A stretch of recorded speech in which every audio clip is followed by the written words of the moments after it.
Página 17.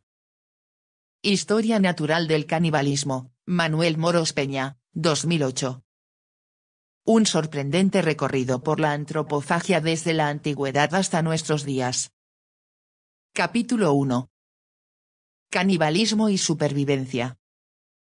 La única ocasión en que puede eludirse el estricto tabú moral que se ha ido construyendo en Occidente en torno a la práctica del canibalismo es cuando éste constituye el último recurso para sobrevivir a condiciones extremas, cuando las únicas opciones son comer la carne de otro ser humano o morir de hambre. Se dice que cuando el estómago habla, la moral calla. Los imperativos categóricos y las reglas de la moral ceden ante la necesidad alimentaria y el instinto vital. La inanición es un ene-migo muy cruel. El escenario y los actores cambian. Puede tratarse de un grupo de seres humanos aislado en una región remota e inhóspita, una ciudad sitiada privada de toda posibilidad de abastecimiento o unos náufragos perdidos a la deriva en la inmensidad del océano.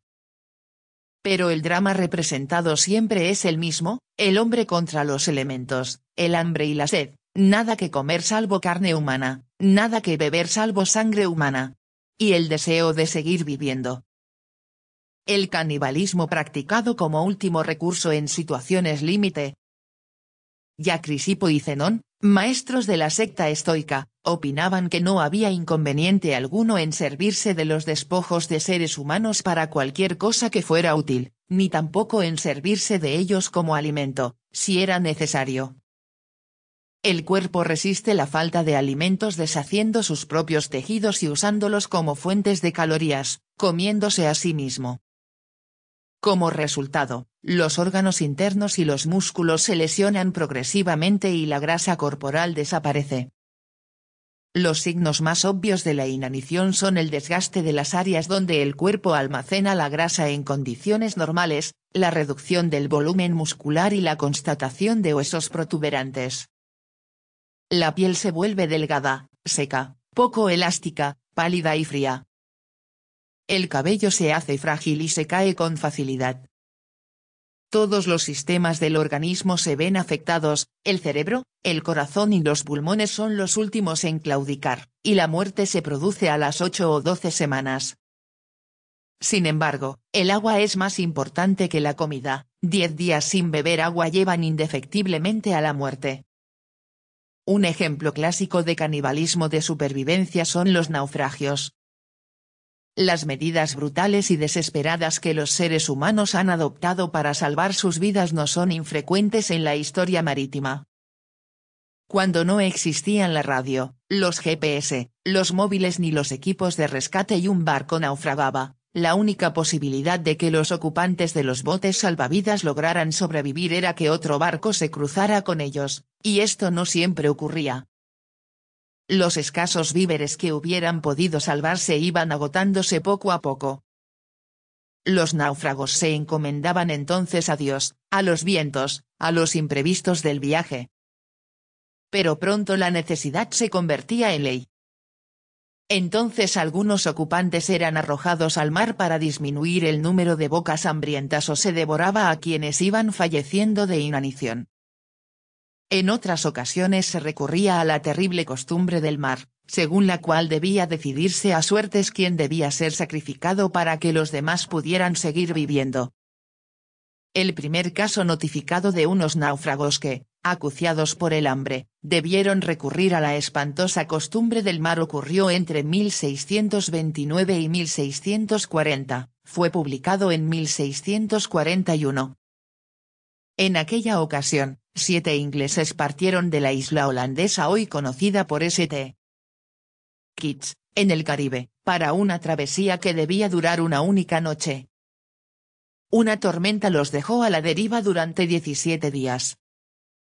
Sin comida ni agua, se echó a suertes quién debía ser sacrificado y quién sería su ejecutor. El destino quiso que sacara la pajita más corta quien había sugerido la idea. La víctima asumió su papel con total serenidad, su sangre fue bebida y su carne comida por sus compañeros. Cuando finalmente consiguieron llegar a la isla de St. Martin fueron acusados de homicidio, pero el juez los absolvió, ya que consideró que el motivo de su crimen había sido una inevitable necesidad. El ejemplo más conocido de náufragos caníbales es el de la balsa de la Medusa, pues fue inmortalizado por el pintor Theodore Géricault en su célebre lienzo expuesto en el Louvre. Una vez vencido Napoleón, Inglaterra restituyó a Francia algunas de las colonias estratégicas que le había arrebatado, entre ellas la de Saint-Louis, en Senegal. Con el fin de restaurar tan pronto como fuera posible su presencia en la colonia, Francia envió a toda prisa un contingente civil, científico y militar formado por 4 navíos, el bergantín Largus, las corbetas Lecho y la Loire y la fragata La Medusa. Los barcos zarparon el 17 de junio de 1816 bajo las órdenes del marqués Hugues Duroy de Chaumareys, un aristócrata incompetente que llevaba 20 años sin pisar la cubierta de un barco y al que se encargó capitanear la Medusa.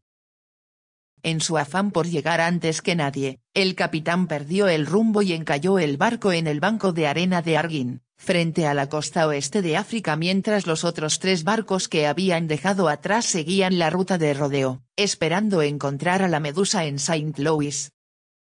La costa se hallaba a unas 50 millas, a poco más de un día de travesía, pero el número de tripulantes del barco era de 395, mientras que la capacidad de los botes salvavidas solo era de 250.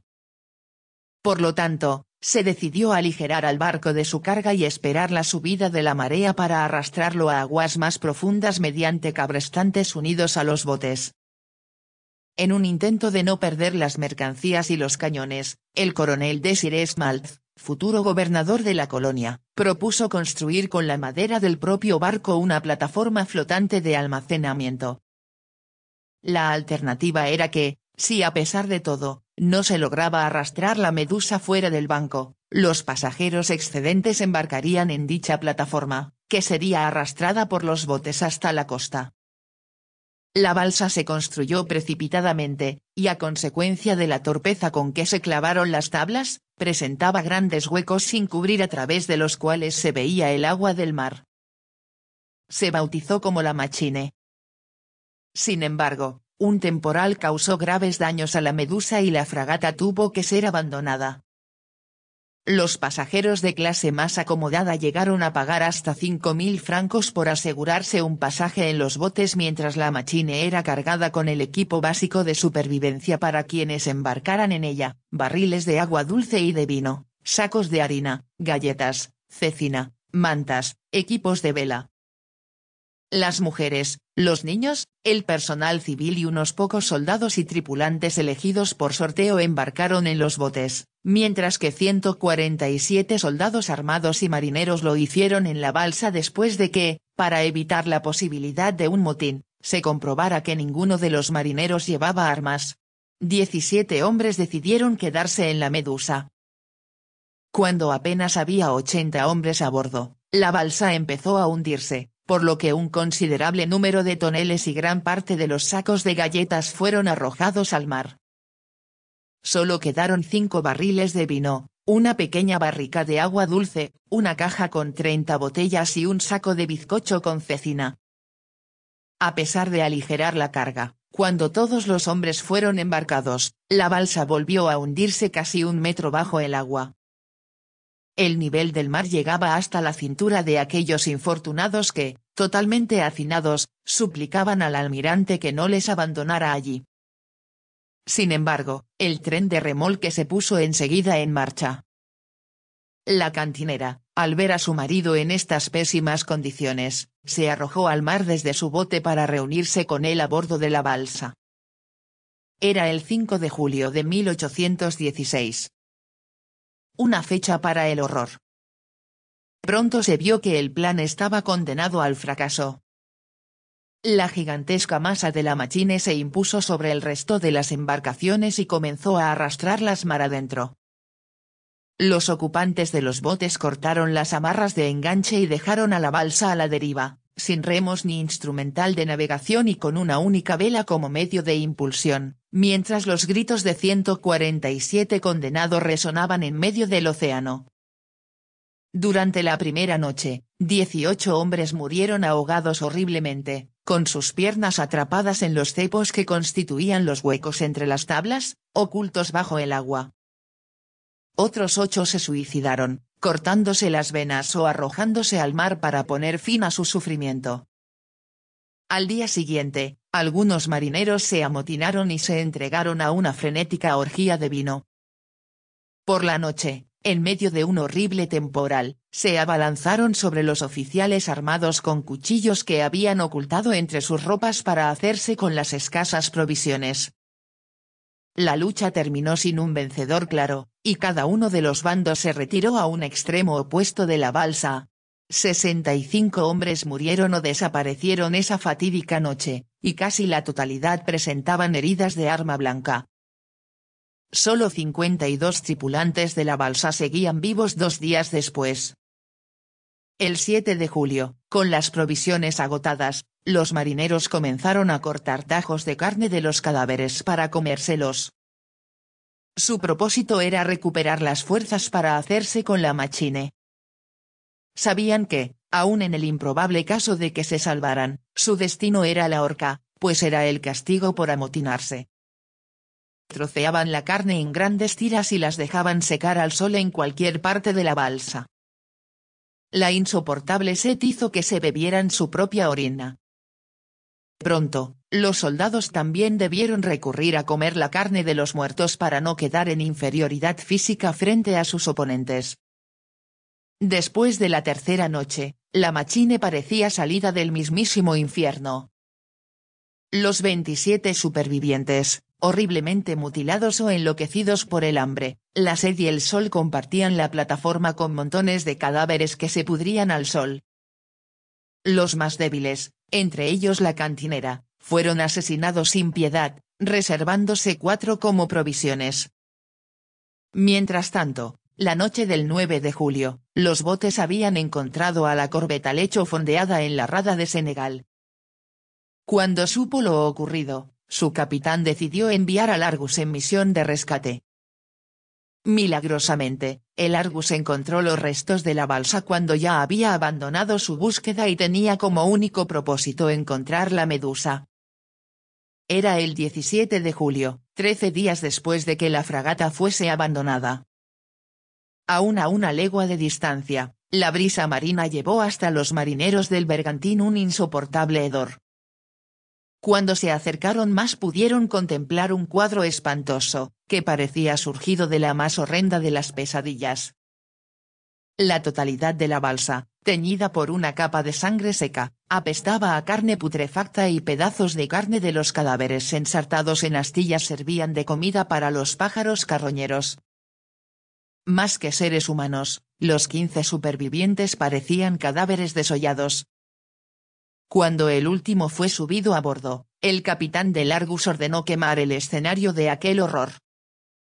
A pesar de los cuidados que se les prodigaron en Saint Louis, 5 sucumbieron en poco tiempo, de manera que de los 147 que se embarcaron en el fatal viaje, solo 10 sobrevivieron para revelar al mundo en sus horrorosos relatos la cantidad de sufrimientos y penurias que puede acumular un ser humano en tan solo 13 días. El 26 de agosto el Argus encontró los restos de la Medusa. De los 17 hombres que decidieron permanecer a bordo solo encontraron a 3 con vida. Uno de los supervivientes de la balsa, el cirujano Henry Savigny, dio cuenta a las autoridades. Su detallado informe fue filtrado a la prensa y el escándalo estalló en Francia. A pesar de que las autoridades intentaron ocultarlo, Chaumareys fue finalmente juzgado en Port de Rochefort. El 3 de marzo de 1817 fue considerado culpable de encallar el barco y de abandonarlo dejando tripulantes a bordo. Sin embargo, fue absuelto del cargo de abandonar la Machine, ya que se consideró que había intentado de forma reiterada reanudar el arrastre pese a que algunos botes ya habían cortado las amarras y se alejaban de la zona.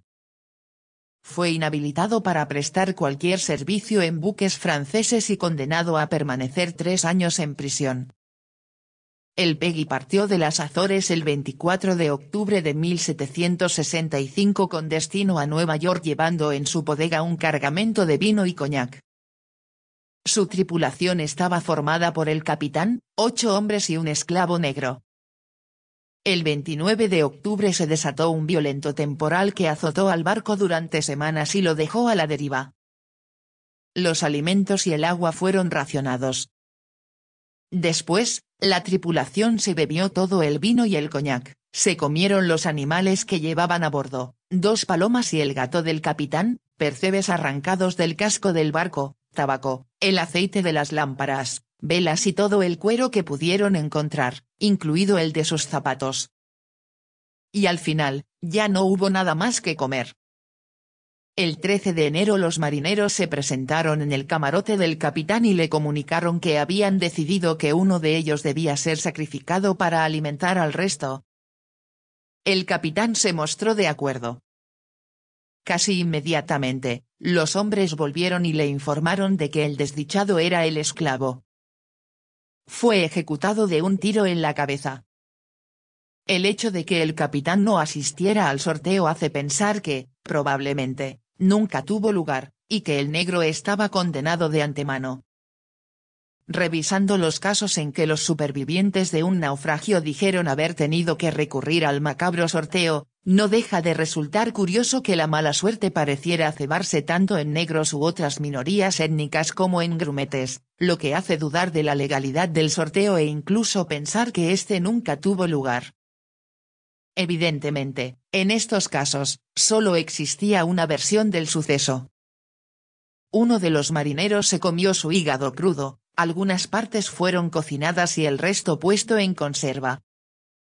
La cabeza y los dedos fueron arrojados por la borda. Desechar la cabeza, las manos y los pies formaba parte de la costumbre del mar. Probablemente, su intención era no consumir las partes más humanas de la víctima. El marinero que se comió el hígado enloqueció y murió.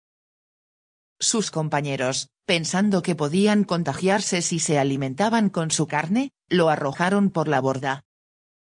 Estuvieron alimentándose con la carne del esclavo hasta el 26 de enero. El día 29 se decidió un nuevo sorteo. En esta ocasión, le tocó a David Flat, el marinero más apreciado por toda la tripulación, lo que causó un gran shock.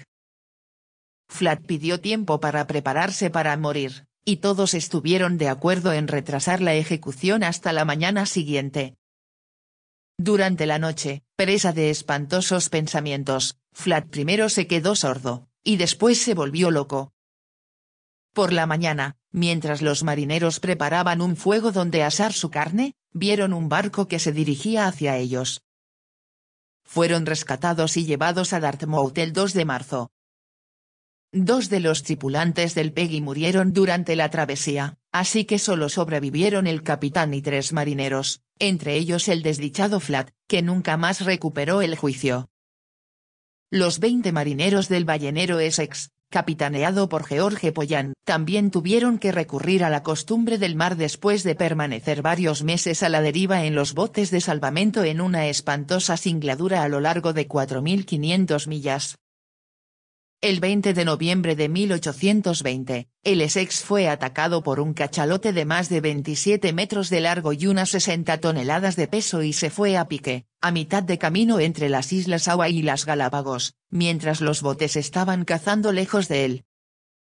Se dice que el cetáceo atacó al barco intencionadamente, y que este hecho inspiró a Herman Melville su Moby Dick o la ballena blanca, 1851.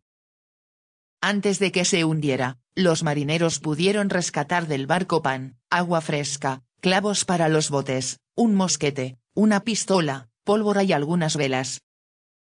Sin embargo, no pudieron recuperar las cartas ni los instrumentos de navegación. El 22 de noviembre partieron en 3 botes, cometiendo el trágico error de intentar alcanzar el continente en lugar de dejarse llevar por los vientos alisios hasta las Islas Marquesas, ya que temían ser devorados por los caníbales que, según se creía, habitaban la región. Poco imaginaban que ese, igualmente, sería el fatídico destino de algunos de ellos. Durante las primeras semanas comieron el pan, se mojaron los labios con agua de mar, se bebieron su propia orina y, Ocasionalmente, comieron algunos peces voladores que cayeron en los botes.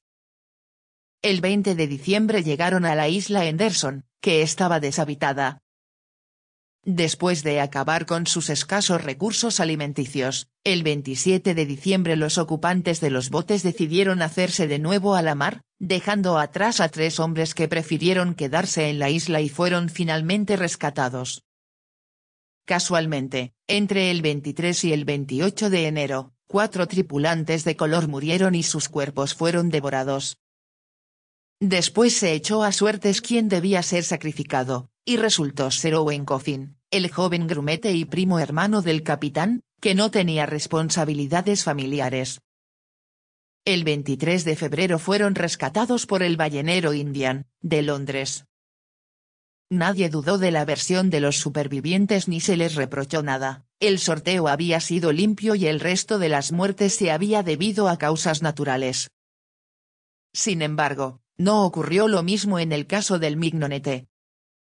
El yate inglés zarpó de Falmouth con destino a Sydney, Australia, el 19 de mayo de 1884 con 4 tripulantes a bordo, el capitán Tom Dudley, Edwin Stephens, Edmund Brooks y el grumete Richard Parker. El 5 de julio el Mignonette se hundió debido al mal tiempo cerca del Cabo de Buena Esperanza. Los marineros solo pudieron rescatar unas cuantas latas de nabos y la costa de Sudamérica se encontraba a más de 2000 millas. Entre los marineros es un hecho conocido que, aun en la más desesperada de las situaciones, no se debe beber agua de mar. La concentración de sal en nuestras células es de 3 gramos por litro, mientras que en el agua del mar es de 30. Beber ese agua puede causar deshidratación, graves problemas renales y la muerte. Sin embargo, el día 20 de julio, el joven grumete empezó a hacerlo. Se deshidrató y entró en un estado de coma. Sus compañeros valoraron el hecho de que todos tenían familias menos Parker, así que el 24 de julio Dudley propuso que si al día siguiente no divisaban ninguna vela en el horizonte y el joven seguía vivo, lo matarían para poder beber su sangre y alimentarse con su carne. Brooks no estaba de acuerdo. Los demás, sí. El 25 de julio el horizonte estaba tan desierto como el día anterior. Dudley rezó una oración, se fue hacia Parker con un cuchillo y le cortó la garganta. Todos comieron de la carne de Parker hasta que 4 días más tarde fueron rescatados por el barco alemán Moctezuma, que les llevó a Falmouth. A su llegada, el capitán aportó los detalles sobre la muerte del grumete, alegando que había sido necesaria para salvar la vida del resto, que la alternativa era que murieran todos y que Parker iba a morir de todos modos. A pesar de tener la opinión general a su favor, todos fueron juzgados en la ciudad de Exeter por asesinato. El juez encargado del caso, John Walter Udleston, pensó que la notoriedad alcanzada por el suceso le sería muy útil para sus aspiraciones políticas. En su libro Cannibalism and the Common Law, 1984, Simpson le describe como un hombre autoritario, capaz de persuadir a los jurados para que tomaran la decisión que él consideraba correcta. En este caso era que nadie debería matar a nadie aunque este acto fuera algo absolutamente imprescindible para salvar su propia vida. Evidentemente, el oportunista juez jamás se había visto en tan dramática situación. Aunque los propios familiares de Parker defendieron a los acusados, Dudley y Stephens fueron condenados después de que Brooks testificara en su contra. La sentencia decía que no existía suficiente necesidad para el asesinato, y consideraba la acción como inconsistente con la moral de las sociedades civilizadas. El castigo era la muerte. En el último momento, la reina Victoria les conmutó la pena por 6 meses de prisión. Después de cumplir la condena, el capitán emigró a Australia, donde dirigió un negocio y murió el 19 de febrero de 1900, víctima de la peste bubónica. El caso del Mignonette es el único en el que unos caníbales ocasionales con motivos más que justificados fueron condenados por las autoridades judiciales, pero las razones fueron políticas y la sentencia finalmente reconsiderada. A excepción de este caso, todo el mundo parece comprender fácilmente la necesidad de garantizar la supervivencia de un grupo a expensas de la eliminación de alguno de sus integrantes, cuya muerte se convierte en un acto de defensa propia, en un homicidio justificable. De cualquier modo, el caso del mignonete sigue estudiándose y debatiéndose en las facultades de Derecho del Reino Unido y los Estados Unidos ya en tierra firme. También tuvieron que recurrir al canibalismo de supervivencia los habitantes de las ciudades sitiadas. En la antigüedad era una táctica militar muy frecuente cercar las ciudades y rendirlas por el hambre. Peteleia, Alesia, Numancia, Sagunto y Calahorra fueron escenarios de este horror, de esta táctica tan civilizada. Numancia fue sitiada por Escipión durante 9 meses, desde septiembre de 134 al verano de 133 a.C. Cuando el hambre se hizo insoportable, cuando había sido devorado todo lo comestible, se descuartizó a los muertos y moribundos, después a los enfermos y por último a los débiles. Finalmente, sus habitantes prefirieron el suicidio antes que entregarse. La caída de Numancia se convirtió en una de las grandes epopeyas de la historia ibérica, inmortalizada por Cervantes en su tragedia del mismo nombre. Lo mismo ocurrió en Calahorra, sitiada por Pompeyo y Metelo en el 72 a.C. Según la crónica de Salustio, sus habitantes prefirieron devorar a sus muertos antes que rendirse, generando la leyenda de la fame escalagurritana. También en Francia, en el siglo XVI, durante las guerras de religión, tanto en Sancerre como en París, una vez devorados animales, pergaminos, sebo y grasa, se desenterraron muertos y se trituraron para hacer el pan de Madame Montpensier. Todos los que comieron de él murieron.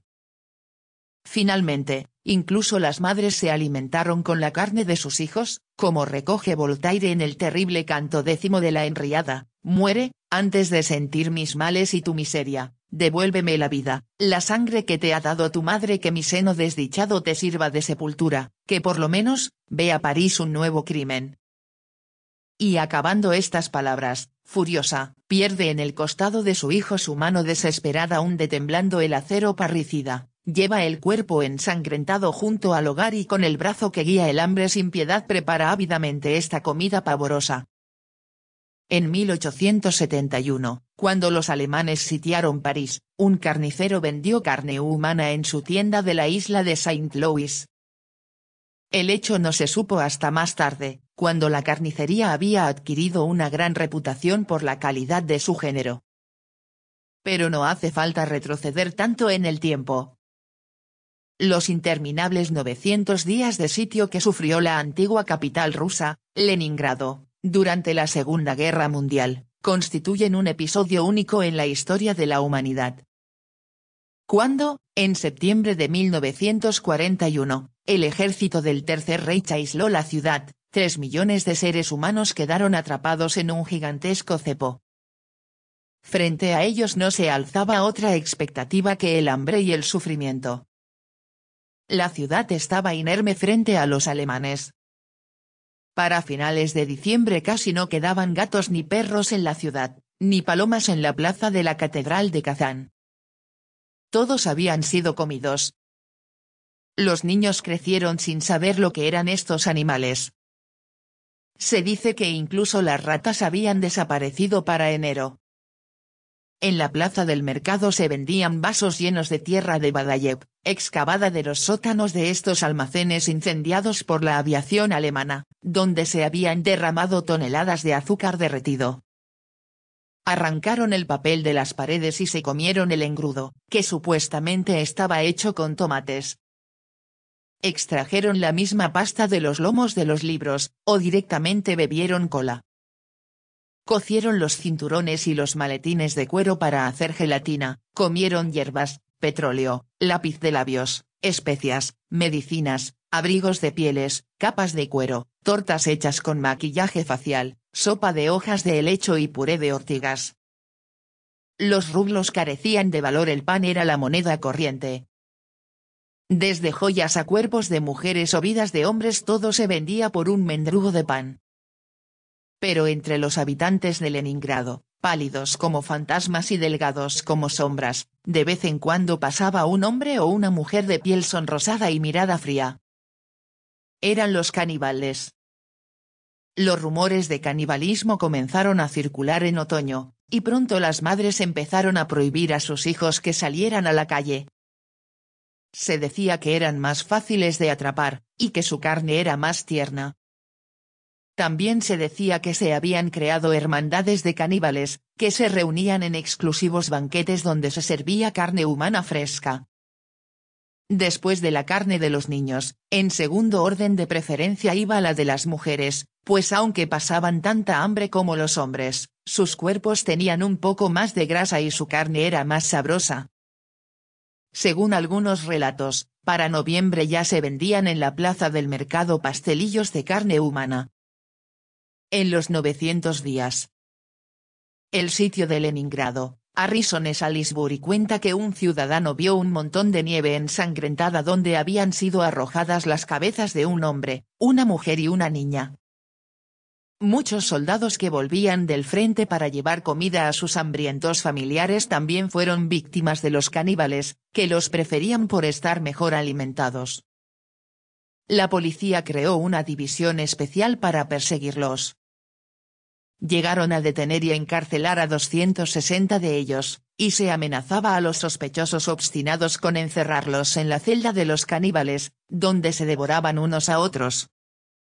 Daniel Leonidovich Andreyev vivió todo el cerco de Leningrado y plasmó en estos versos todo el horror allí vivido, todo lo hemos visto. En la lengua rusa no hay palabras para describir aquel loco invierno de guerra. Cuando el Hermitage se estremecía con las bombas. Y se helaban las casas y reventaban las cañerías. 100 gramos de ración. Cadáveres en la Nevsky. Y sabemos también lo que es canibalismo. Todo lo hemos visto. Un hecho que raramente se ve representado con sinceridad en los numerosos estudios sobre los campos de concentración nazis es que algunos de sus ocupantes debieron recurrir al canibalismo para sobrevivir. El hambre no existió en los campos de exterminio, como Auschwitz, Belzec, Solibor o Treblinka, auténticas fábricas de cadáveres. Como dijo el criminal Mengele, aquí se entra por la puerta y se sale por la chimenea. Sí existió, en cambio, en los llamados campos de concentración, destinados en principio únicamente a albergar a los prisioneros. Sin embargo, aunque aquí no se gaseara, las condiciones en que se encontraban los reclusos hacen que resulte difícil distinguir unos de otros pues, independientemente de los métodos utilizados, ambos eran mataderos de seres humanos, verdaderas antecámaras del infierno. Tenemos muchos detalles de estas condiciones a partir de los informes de los médicos que examinaron a los supervivientes del campo de Bergen-Belsen, a 100 kilómetros de Hamburgo, el primero en ser liberado por los aliados occidentales. Estos informes fueron recogidos en revistas médicas, como los de Collins, Belsenkamp, A Preliminary Report, publicado en el British Medical Journal, Lipscomb, Medical Aspects of Belsen Concentration Camp, publicado en The Lancet, y Mollison, Observations of Cases of Starvation at Belsen, también en el British Medical Journal.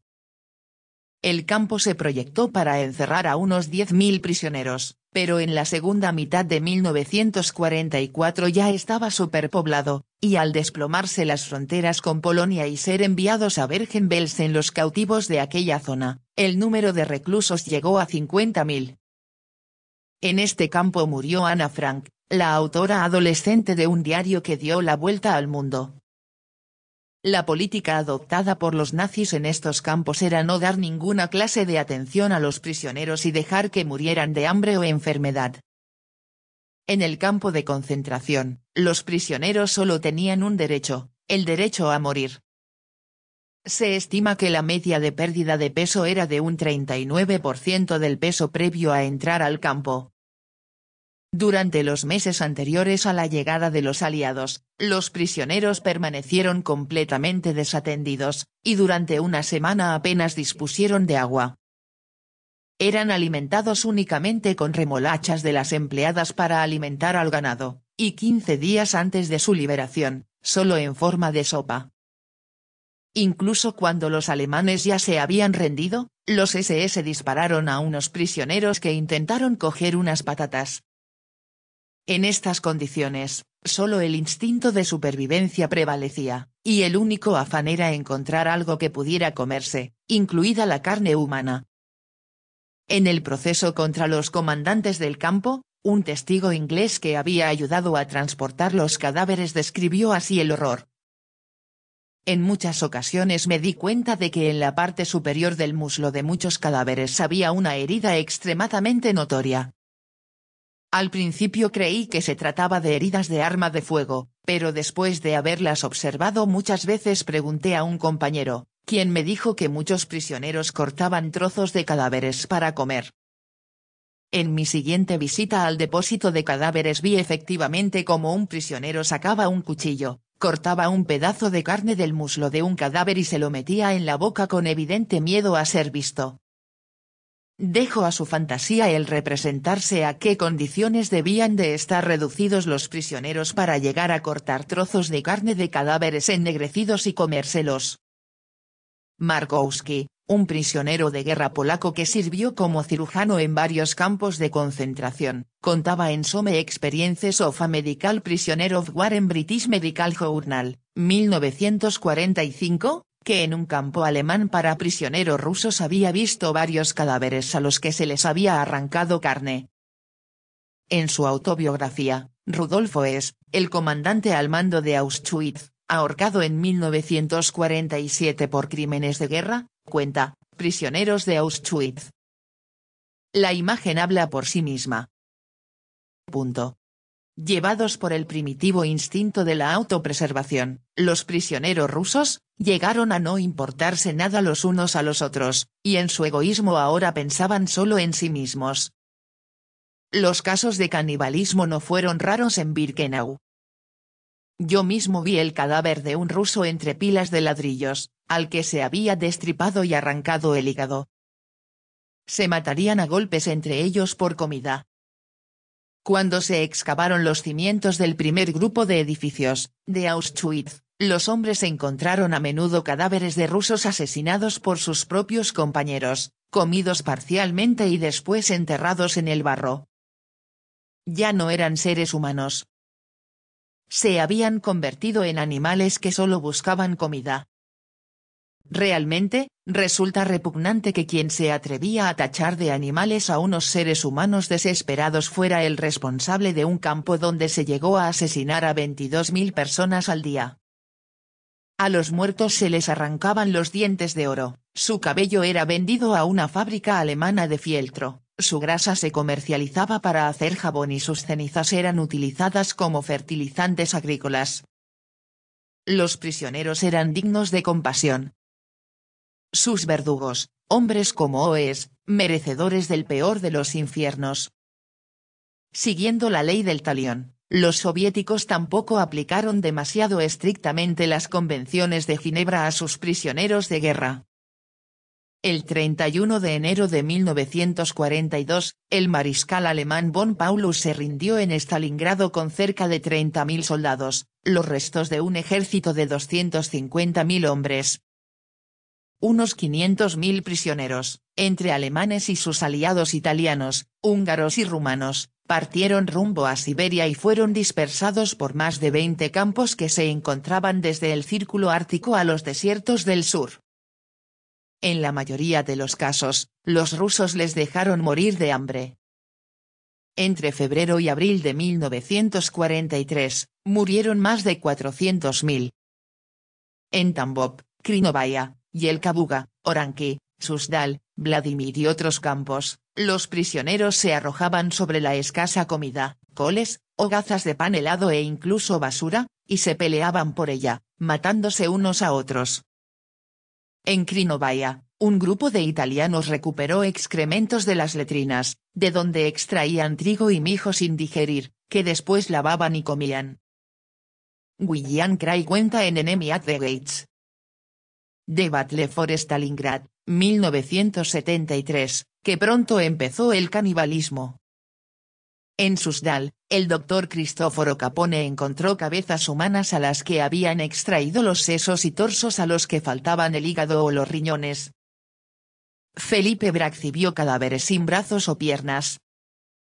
Los gustos de los caníbales se fueron refinando.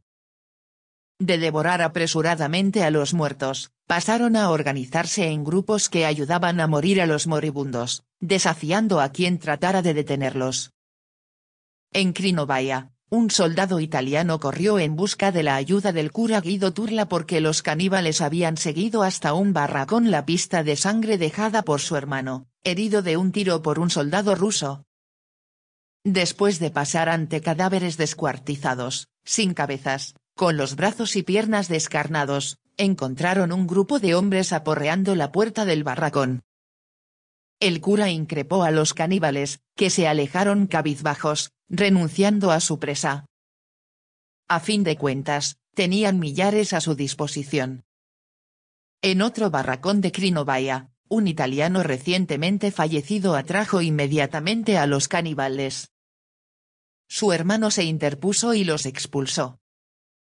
Durante toda la noche montó guardia junto al cadáver, mientras los caníbales le pedían que les dejaran hacerse cargo de él, ofreciéndose incluso a enterrar lo que quedara tras la macabra comida. Finalmente, cuando el hermano comenzó a mostrar señales de agotamiento, los caníbales se apoderaron del cuerpo. La experiencia le volvió loco. Fue tal el número de caníbales, que los rusos tuvieron que organizar patrullas con hombres reclutados entre los oficiales cautivos. Los rusos les entregaron palancas y les ordenaron que matasen a todos los devoradores de hombres que encontrasen. Las patrullas se guiaban por el parpadeo delator de las pequeñas hogueras donde los caníbales preparaban su comida por la noche. El doctor Vincenzo Pugliese formó parte de una de ellas. Una noche, al doblar una esquina, sorprendió a un hombre asando algo parecido a una salchicha sujeta al extremo de un palo. Al acercarse, Pugliese no pudo evitar una náusea cuando se percató de que, en realidad, se trataba de una tráquea humana. Las expediciones perdidas son otro ejemplo de situación extrema donde el ser humano, acuciado por el hambre, se ha encontrado obligado a comerse a sus semejantes. El 19 de mayo de 1845, los buques Erebus y Terror salieron del Támesis hacia mar abierto con la misión de encontrar el Paso del Noroeste, una hipotética ruta marítima que comunicaría el Océano Atlántico con el Pacífico a través de las islas del norte de Canadá y Alaska, casi siempre rodeadas de hielo. Como el Canal de Panamá no era más que una posibilidad, la única forma de pasar de un océano a otro era costear todo el continente americano y atravesar el tempestuoso Cabo de Hornos.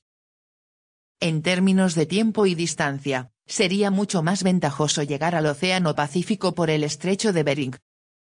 Muchas expediciones lo habían intentado desde el siglo XV, pero todas habían fracasado. Sin embargo, nunca antes se había acometido esta empresa en condiciones tan favorables. Todo fue preparado meticulosamente para soportar una larga estancia entre los hielos. Los buques fueron reconstruidos como naves de vapor con hélices con dos poderosos motores de 15 toneladas adquiridos a los ferrocarriles de Londres, tenían el casco reforzado con planchas de hierro para abrirse camino entre los hielos y un sistema de calefacción alimentado por agua caliente. Se embarcaron provisiones para 3 años, incluyendo las novedosas latas de carne y sopa. Los 129 tripulantes fueron seleccionados tras superar pruebas especiales y se puso al mando a un veterano de las expediciones al Ártico, el carismático Sir John Franklin. Todos estaban convencidos del éxito de la expedición Franklin. En agosto de 1845, los barcos balleneros Prince of Wales y Enterprise contactaron con la expedición en la entrada del estrecho de Lancaster. Nadie los volvió a ver. Pasaron 2 años sin noticias de la expedición, algo que tampoco era infrecuente en un tiempo en que las comunicaciones eran muy limitadas. Pero al año siguiente, en la primavera de 1848, toda Inglaterra se preguntaba qué había sido de Franklin. Se enviaron numerosas expediciones de rescate, pero los resultados fueron negativos. En 1850, el almirantazgo británico ofreció una recompensa de 20.000 libras a quien encontrara a la expedición, y Lady Franklin añadió otras 3.000 de su propio bolsillo. En un momento dado, había 10 barcos británicos y 2 estadounidenses siguiendo los pasos de Franklin. En el verano de ese año, el capitán William Penny encontró los primeros rastros en la isla Beechey, en el canal de Wellington, las tumbas de 3 hombres que habían muerto por causas naturales en 1846 y numerosas latas de conserva vacías, pero los barcos y el resto de la tripulación seguían sin aparecer. Parecía que Franklin había decidido pasar el primer invierno en esta isla para después, en primavera, seguir su viaje. Los cadáveres encontrados pertenecían a John Torrington, suboficial del Terror, y a John Hartnell y William Braine, ambos marineros del Erebus. Son los únicos que han podido ser identificados hasta la fecha. No sería hasta 1854 cuando se conseguirían más datos sobre el destino de la expedición. John Rae no estaba buscando a Franklin, sino que estaba explorando la península de Bohemia para la Compañía de la Bahía de Hudson. Allí encontró a un grupo de esquimales inuit que le dijeron que 6 años antes habían visto a un grupo de blancos arrastrando un bote sobre un trineo, atacados por la inanición y la congelación, y que finalmente murieron por el camino. Según Rae, cerca de 40 hombres blancos fueron vistos viajando hacia el sur sobre el hielo, arrastrando un bote sobre un trineo.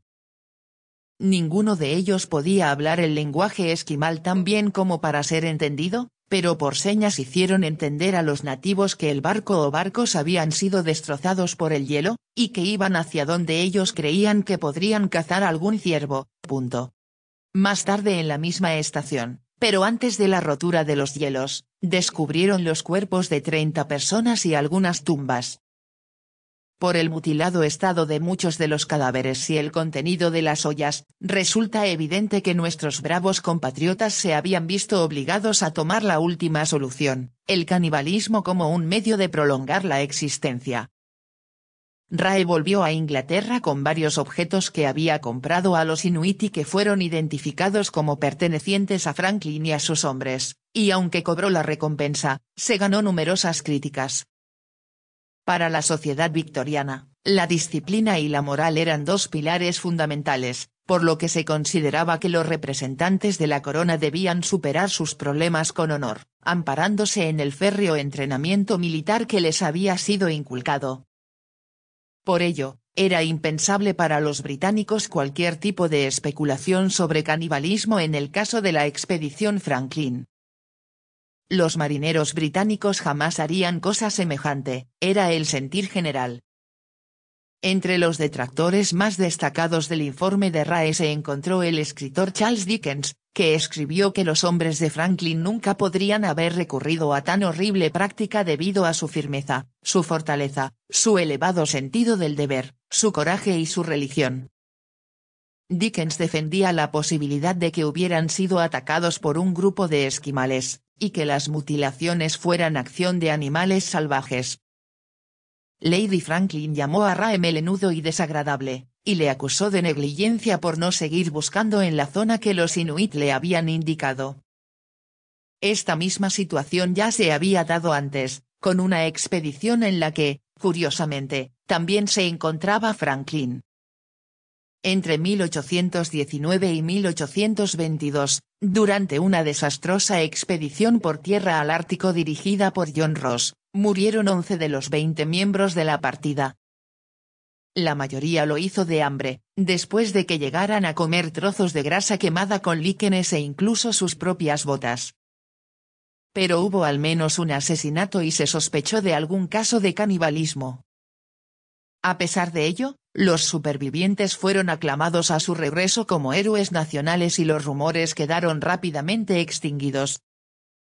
En 1857 Lady Franklin abrió una suscripción nacional y junto con fondos propios y del almirantazgo adquirió un pequeño barco a vapor, el Fox, y lo puso al mando del capitán Francis Leopold de McClintock. El Fox partió en julio para buscar los restos de la expedición en esa zona. En el verano de 1859, la partida de McClintock encontró en la isla del Rey Guillermo lo que habían relatado los inuit, esqueletos que yacían boca abajo sobre la nieve y un bote atado a un trineo con más esqueletos en su interior, algunos decapitados, y repleto de montones de objetos inútiles que hacían aún más pesado transportarlo.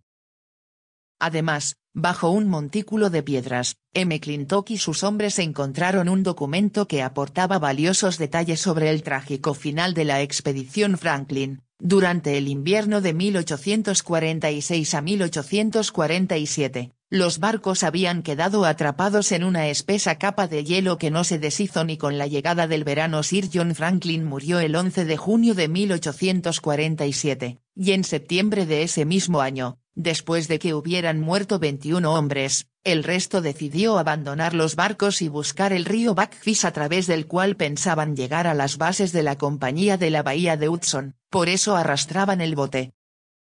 Todos los hombres murieron, pero solo una pequeña parte de los cuerpos de los 129 tripulantes ha sido encontrada. Hasta fechas recientes no se ha podido demostrar la existencia de canibalismo entre los miembros de la expedición. En 1981 el Dr. Owen Beattie descubrió marcas de cuchillo sobre un fémur humano. En 1993 la arqueóloga Margarete Bertulli y la antropóloga Anne Kenleyside hallaron en la zona gran cantidad de utensilios y restos de, al menos, 11 seres humanos.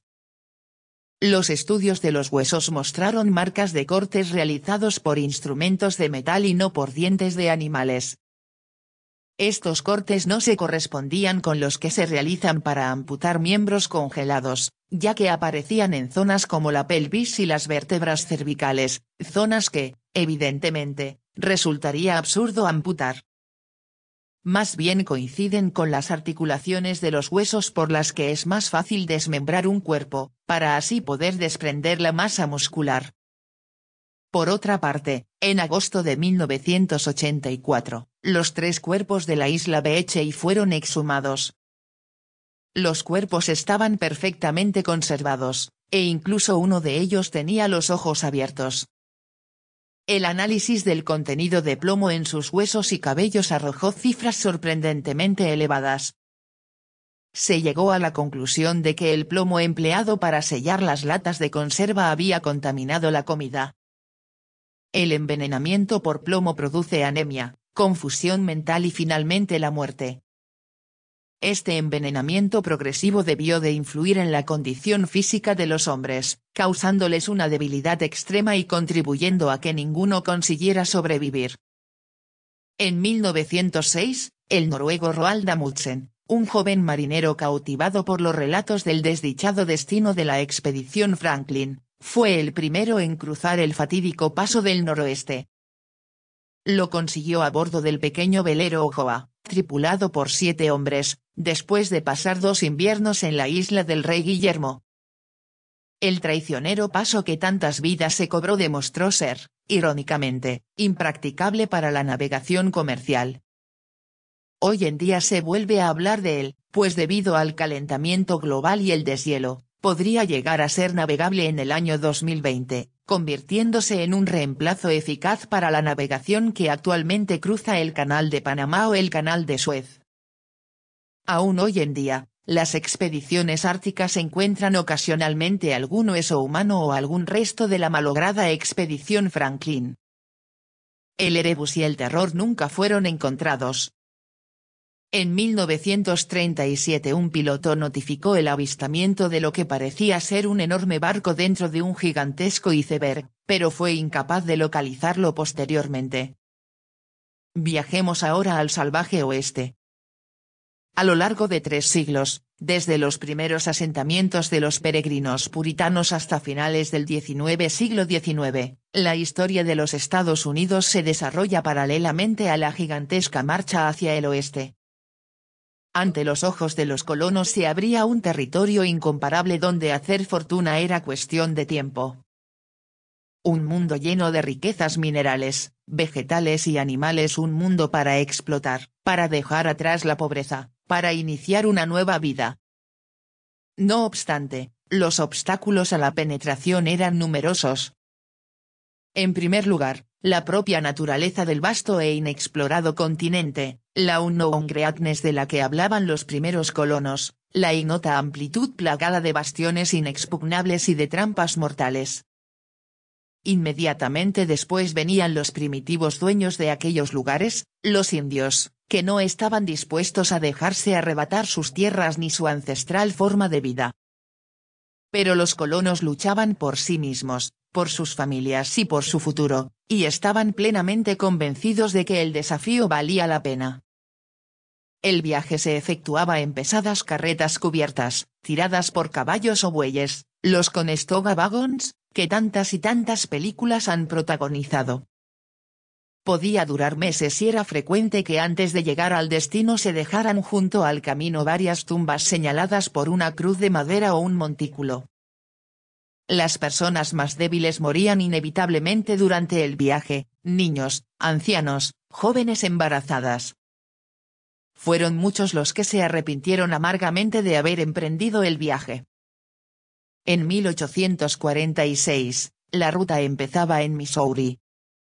Después de seguir el río Platte, había que cruzar las montañas rocosas, atravesando los actuales estados de Utah, Wyoming y Idaho, para descender después siguiendo el río Columbia y dirigirse a Oregón o California.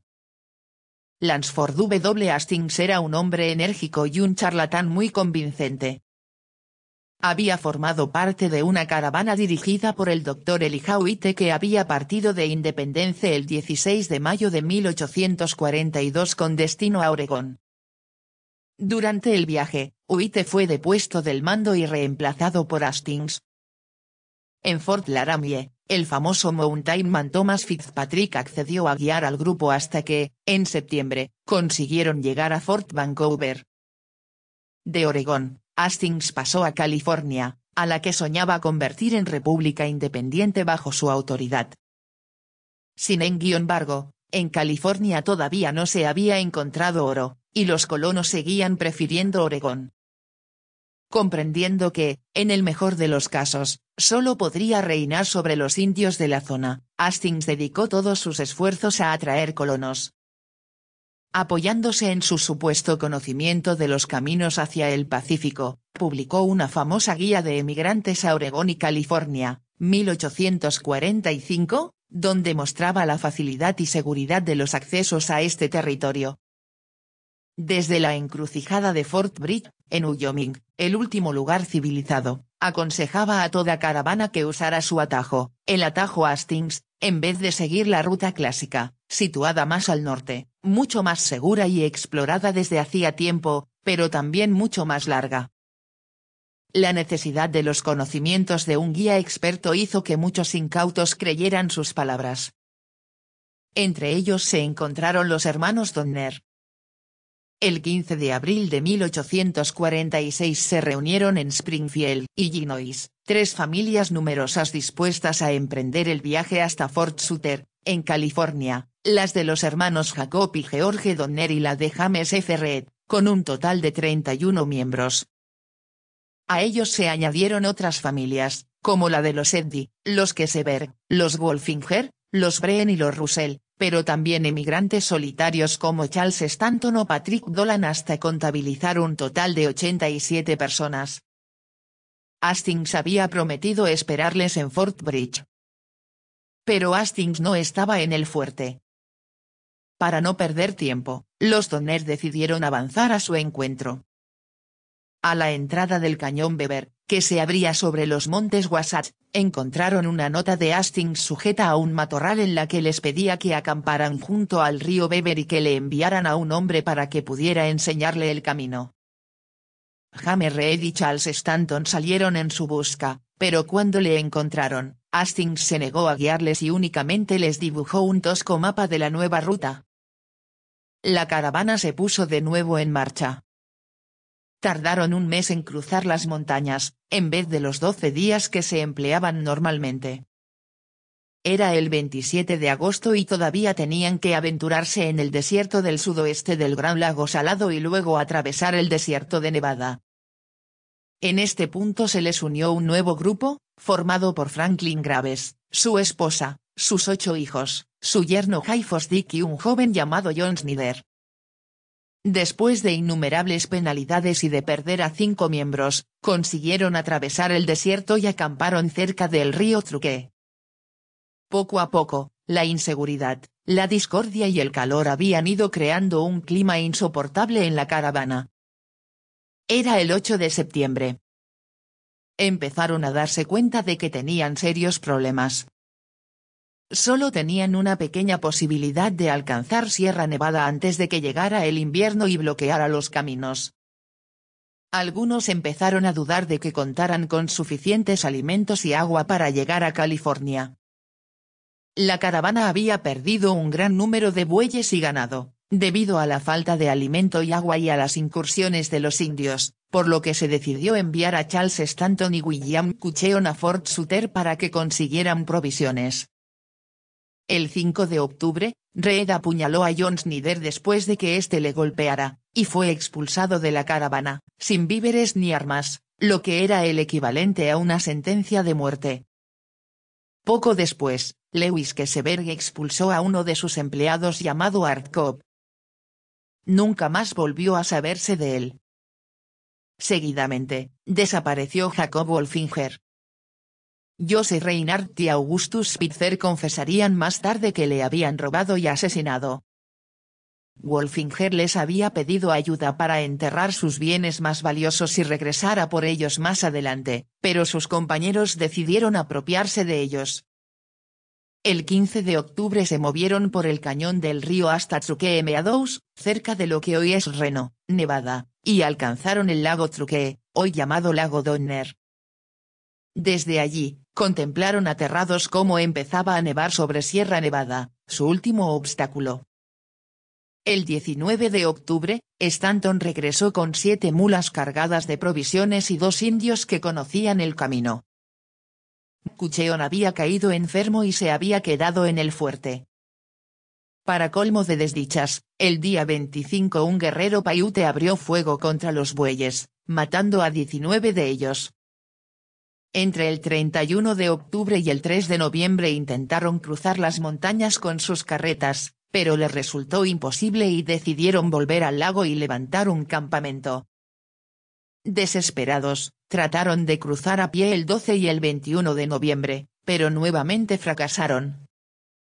Para entonces, las tormentas de nieve eran continuas y se enfrentaban a la terrible perspectiva de tener que pasar el invierno en las montañas, con el suelo cubierto de muchos centímetros de nieve y sin posibilidad de cazar ni conseguir ningún vegetal comestible. James Reed había conseguido llegar a Fort Sutter y, anhelando fervientemente rescatar a su familia, convenció a Cucheon de volver a buscar la caravana.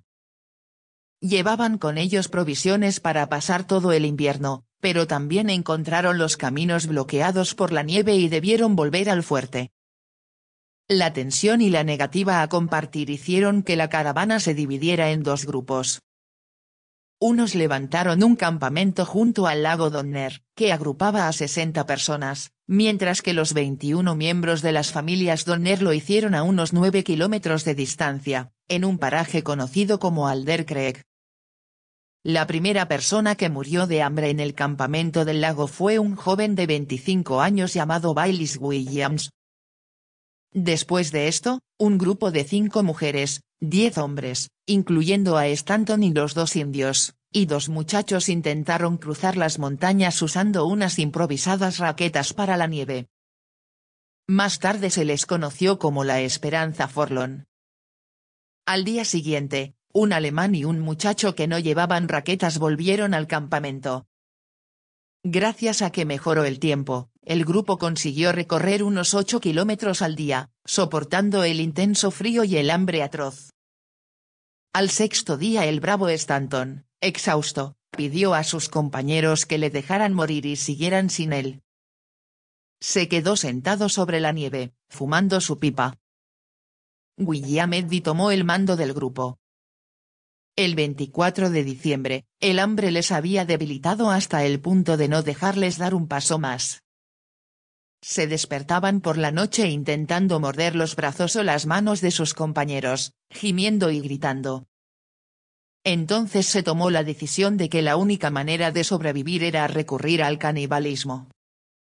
Entre el 25 y el 29 de diciembre, 4 hombres murieron. Curiosamente, sus compañeros establecieron normas para comer sus cuerpos, evitando comer la carne de familiares. El mexicano Antonio y Patrick Dolan fueron comidos por todos, ya que no tenían familia en el grupo, pero ni Mary Graves ni su hermana Sarah Fosdick ni su marido, Jay Fosdick, comieron de su padre, Franklin Graves, que antes de morir les había pedido que se alimentaran con su carne.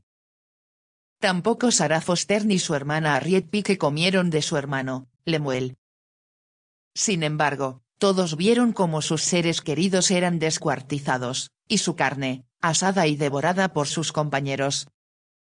Después de recuperar fuerzas, el grupo descansó 3 días y emprendió de nuevo la marcha. 10 seguían vivos, los 2 indios, 5 mujeres y 3 hombres blancos. Después de una semana, consiguieron atravesar las montañas. 3 días más tarde, nuevamente sin comida y superado el tabú del canibalismo, William Foster propuso comerse a los indios. Sin embargo, Eddie no estaba de acuerdo. Los indios habían arriesgado sus vidas para llevarles provisiones, así que les informó de los planes de Foster, y estos huyeron del campamento. Al día siguiente murió Jay Fosdick, lo que les proporcionó nueva carne. Más tarde encontraron a los indios, exhaustos y medio congelados tras pasar la noche al raso. Foster les disparó, lo que provocó la escisión del grupo. Por una parte, Foster, su mujer y su hermana, Harriet Pike. Por otra, Eddie, Mary Graves, Sarah Fosdick y Amanda McCutcheon. Ironías del destino. El grupo de Eddie fue acogido y alimentado en un poblado Paiute, y finalmente consiguieron llegar al rancho Johnson, en Bear Valley. Era el 18 de enero de 1847, 33 días después de su partida. Estaban salvados, después de recorrer 112 kilómetros en las peores condiciones imaginables. Cuando las noticias llegaron a Fort Sutter, James Reed organizó rápidamente un equipo de rescate para encontrar al resto de los componentes de la Esperanza Forlorn. Reed lo consiguió, e inmediatamente comenzó a preparar un segundo equipo. En su corazón, albergaba la remota esperanza de encontrar a alguno de sus familiares con vida. La expedición, entre cuyos miembros se encontraba William Eddy, salió del fuerte el 7 de febrero, dirigida por William Tucker. En los campamentos, las cosas no habían ido mucho mejor. Para diciembre, ya se habían comido todos los animales. Después, se comieron sus pellejos, cocidos durante horas hasta que se convirtieron en una especie de gelatina. La expedición de Tucker llegó al campamento del lago Donner el 18 de febrero. Se dice que la primera persona a la que vieron les preguntó si eran hombres de California o ángeles del cielo. Emprendieron el viaje de vuelta llevando con ellos a 3 hombres, 4 mujeres y 14 niños, dejando atrás a un grupo de 17 supervivientes. Finalmente alcanzaron Fort Sutter el 4 de marzo, después de que 3 murieran durante el camino. Uno de ellos, William Oak, lo hizo por comer demasiado. Mientras, Reed había organizado otro equipo y se dirigía hacia los campamentos. En las montañas se encontró con el grupo que volvía, entre los que se encontraban su mujer y 2 de sus hijos, a los que pudo abrazar después de 5 meses de separación, pero continuó hasta el lago para rescatar a sus otros 2 hijos, que todavía permanecían allí. Reed y sus hombres llegaron al campamento del lago el 1 de marzo.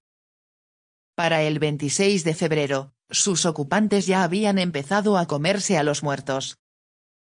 Encontraron a 28 supervivientes, entre los que se encontraban sus otros 2 hijos. El 3 de marzo abandonaron el campamento llevando lo que quedaba de las familias Breen y Graves, los hijos de Reed y varios niños de otras familias, alguno de ellos de muy corta edad. Fueron atrapados por una tormenta de nieve y tuvieron que seguir adelante dejando en un improvisado campamento a 13 de ellos. A mediados de marzo, William Foster organizó otro grupo, que rescató en primer lugar a los que Reed había tenido que dejar atrás. 3 habían muerto, y el resto había sobrevivido comiendo sus cuerpos. Este campamento se conoce hoy como el Campamento del Hambre. Después, llegaron a los campamentos del lago. Solo encontraron a 10 personas vivas. Regresaron dejando allí a 5 supervivientes. George Donner estaba agonizando y su mujer, Tamzene, no quiso abandonarlo. Samuel Donner, Levina Murphy y Lewis Keseberg estaban demasiado débiles para viajar y fueron abandonados a su suerte. Una última expedición llegó al lago el 17 de abril. Solo Lewis Keseberg continuaba vivo. Tenía una olla llena de una sopa hecha con carne humana, y se cuenta que dijo que la carne de la señora Donner era la mejor que había probado nunca. Fue llevado al rancho Johnson el 25 de abril. Eddie le acusó de haber asesinado y devorado a su hijo e intentó matarle, pero Reed le hizo abandonar esta idea, pues no había ninguna prueba de que Keseberg hubiera matado a nadie. Keseberg se trasladó a Sacramento, donde compró un hotel y, con evidente mal gusto, abrió un restaurante. Se dice que contaba a todo aquel que quisiera escucharle que el hígado humano era lo más delicioso que había comido nunca. Finalmente se arruinó y murió en esta ciudad en 1895. De los 81 integrantes iniciales de la caravana Donner, solo 48 consiguieron sobrevivir. Hoy, la carretera 40 asciende desde Reno hacia el llamado Donner Pass, uno de los puertos de Sierra Nevada, a 2.352 metros de altitud. Un monumento recuerda esta tragedia. Una familia en bronce, sobre un zócalo de granito, mira hacia California. También en el salvaje oeste tuvo lugar un controvertido caso de canibalismo, el de Alfred Packer, nacido el 21 de enero de 1842 en Pensilvania y conocido como el caníbal de Colorado. En 1873, Packer se ofreció a guiar a un grupo de 20 buscadores aficionados de plata y oro desde Bungan Canyon, Utah, hasta las montañas San Juan, en Colorado, ricas en estos metales. Entre estos hombres, todos acaudalados, se encontraban los fundadores del Partido Demócrata de su condado. Quienes le conocían sabían que la orientación no era un punto fuerte de Packer si se le daba la oportunidad, siempre se perdía. Sin embargo, como ocurrió con la caravana Donner, Packer les vendió una sarta de mentiras y confiaron en él. Realmente, Packer tenía mucho más interés por sus dólares que por la plata de aquellas colinas. El grupo se quedó sin comida durante su peregrinar. Hambrientos y desesperados, llegaron en enero de 1874 al campamento Ute del jefe Ouray, en el noroeste de Colorado, cerca de Montrose. Los indios les cuidaron y alimentaron y les aconsejaron retrasar su partida hasta primavera, pues se esperaba que el invierno fuera muy duro y corrían un serio riesgo de quedar aislados por la nieve. Sin embargo, 5 de los hombres estaban impacientes por encontrar el preciado metal. Frank Miller, Shannon Wilson Bell, James Humphreys, Israel Swan y George Noon querían llegar a las minas antes que nadie, así que el 9 de febrero decidieron seguir adelante hasta la reserva de los Pinos, en Cochetopa Creek, cerca de Saguache y Gunnison. Nuevamente, Packer se ofreció a guiarles. 55 días más tarde, Packer llegó solo a la reserva. Primero dijo que se había perdido, después que se había quedado cojo y finalmente que sus compañeros habían ido a buscar comida y no habían vuelto. Pero algo no encajaba en la historia de Packer. Tenía demasiado buen aspecto para haber estado perdido en las montañas, sin alimentos y aislado por la nieve. En lugar de pedir comida, lo primero que pidió fue whisky. Además, parecía tener mucho dinero, bebía y jugaba continuamente. Cuando un indio encontró trozos de carne humana seca en los alrededores, todos pensaron que Packer había matado a sus compañeros, les había robado su dinero y se había alimentado con su carne. Packer fue detenido, y prestó declaración en la reserva ante el general Charles Adams. Confesó que las penurias y el hambre le habían llevado a comerse a sus compañeros, pero que solo había matado a uno de ellos y que había sido en defensa propia. El viejo Swan murió el primero, 10 días después de abandonar el campamento, y nos lo comimos entre todos. 4 o 5 días después murió un Freys, y también fue comido. Tenía cerca de $113 en su cartera. Encontré la cartera y cogí el dinero. Algún tiempo después, mientras estaba cortando leña, Miller murió, según me dijeron los otros, accidentalmente, y también fue comido. Mientras yo estuve varios días buscando algo que cazar, Bell disparó a Noam con la pistola de Swan. A mi regreso, nos lo comimos entre los dos. Después, Bell intentó matarme a mí. Me golpeó con su rifle, pero después golpeó un árbol y el arma se rompió. Yo le disparé y lo maté. Packer admitió que no se sentía orgulloso de haber comido carne humana, pero tampoco avergonzado. Simplemente había hecho lo que tenía que hacer. De ser cierta la historia de Packer, los mineros habrían ido muriendo uno a uno, y sus cuerpos habrían ido quedando abandonados en diferentes lugares del camino. Sin embargo, cuando se pidió a Packer que guiara un grupo a esos supuestos lugares, no fue capaz de encontrar ninguno de los cadáveres. Ya hemos dicho que la orientación no era su punto fuerte. Las autoridades no creyeron su historia y fue encarcelado en Saguache. En agosto de 1874, John A. Randolph, un dibujante del Harper's Weekly Magazine, encontró los cadáveres por casualidad, a orillas del río Gunnison, a unos 3 kilómetros de la actual Lake City. Estaban amontonados y con evidentes signos de mutilación. Uno estaba decapitado, a 2 les habían arrancado trozos de carne, a otro el pecho y a otro el muslo. Todos tenían heridas de hacha en la cabeza, menos uno que parecía haber sido golpeado por detrás. Un miembro del grupo que salió de Utah reconoció los cadáveres. Cuando las autoridades fueron a buscar a Packer para que diera explicaciones, se llevaron la desagradable sorpresa de ver que se había escapado de la cárcel. Packer consiguió eludir a la justicia durante 9 años, usando el nombre de John Schwartze. Pero en marzo de 1883, Frankie Cabizon, un miembro de la partida original, reconoció su risa en un salón de Fort Fetterman, Wyoming. Fue detenido otra vez y llevado ante un gran jurado, que le acusó de haber matado a sus compañeros con un hacha. Packer ofreció una nueva versión de lo sucedido. Dijo que habían quedado bloqueados por la nieve y sin alimentos.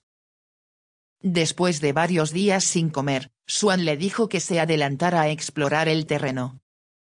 A su vuelta, encontró a Bell junto al fuego, asando un gran pedazo de carne que había cortado de la pierna de Miller. Su cuerpo yacía sobre la nieve con un hacha incrustada en la cabeza. Los otros 3 hombres también estaban muertos. Cuando Packer se acercó, Bell cogió el hacha e intentó atacarle. Packer le disparó al estómago.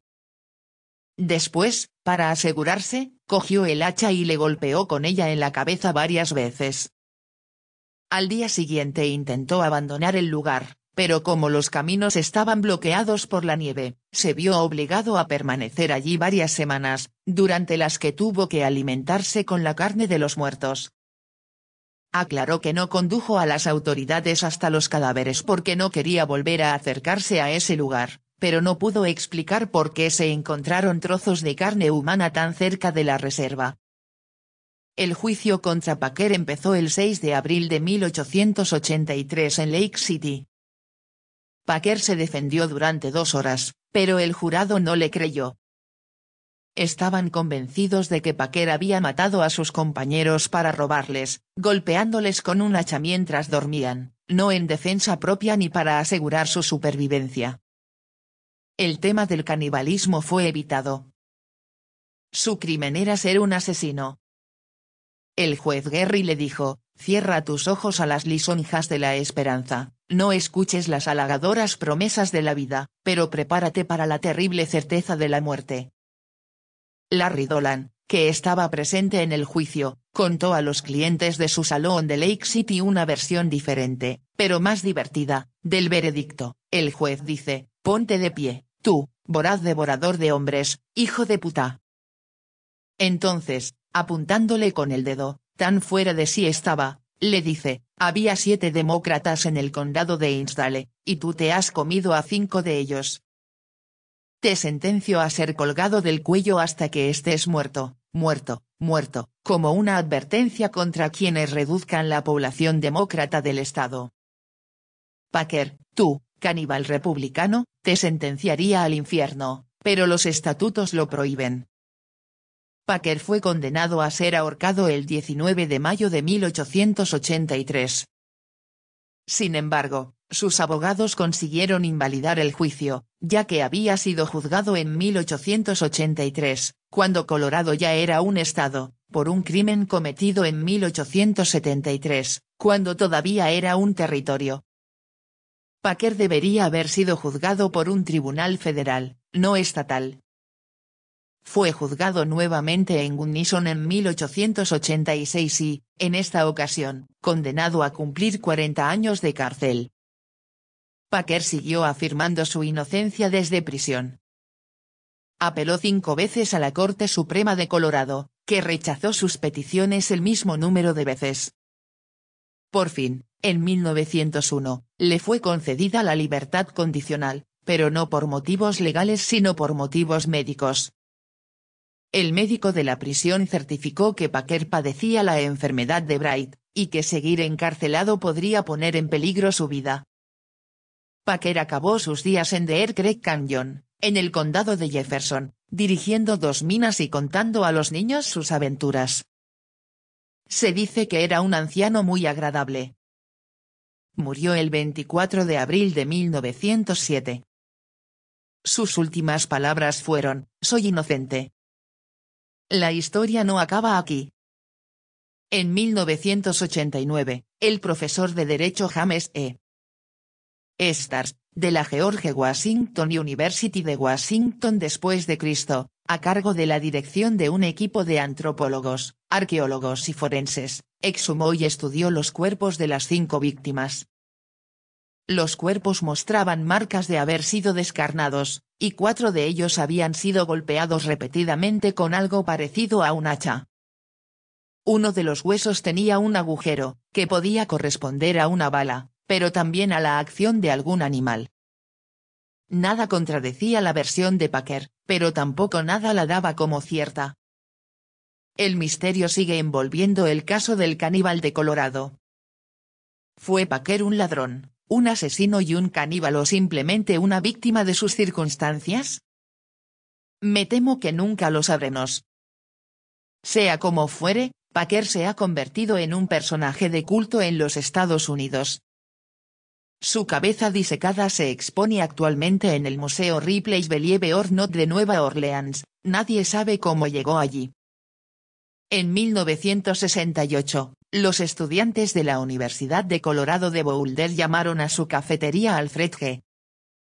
Packer Memorial Grill, con el lema «Trae un amigo para comer». En 1982, la universidad le dedicó una estatua. En 1990, la banda de death metal Cannibal Corpse también le dedicó su álbum de debut, Eaten Back to Life, y en 1993, Trey Parker, el creador de South Park, hizo una película, Packer, de musical, que después fue llevada a los escenarios. La película Ravenous, 1999, también está basada en algunos aspectos de la historia de Packer. Alfred Packer, todo un personaje. Descanse en paz, o púdrase en el infierno. El caso de canibalismo de supervivencia más conocido por el gran público es, sin duda, el de los supervivientes de los Andes. Probablemente, muchos incluso piensen que ha sido el único. Tal vez usted también lo pensaba antes de leer este libro. El 12 de octubre de 1972, un avión Fairchild F-227 de la Fuerza Aérea Uruguaya, alquilado por un equipo amateur de rugby llamado Old East Giants, despegó de Montevideo en vuelo hacia Santiago de Chile. El año anterior, el equipo ya se había enfrentado al equipo nacional chileno, perdiendo un partido y ganando otro. Para muchos, fue la primera vez que salían de su tierra natal, y fue tal el éxito de la experiencia que decidieron repetirla al año siguiente. Las edades de los 15 miembros del equipo oscilaban entre los 18 y los 26 años. Para abaratar gastos, decidieron cubrir las 40 plazas del avión con amigos y familiares, pues de esta forma el viaje de ida y vuelta solo les costaría $40 por cabeza, menos de un tercio de lo que costaba con cualquier compañía aérea. Cuando sobrevolaban los Andes, parece ser que el copiloto equivocó sus lecturas de altitud y el ala del avión golpeó contra una montaña, se seccionó del resto del avión, pasó por encima del fuselaje y cortó la cola. El ayudante de vuelo, el navegante y 3 chicos salieron despedidos violentamente.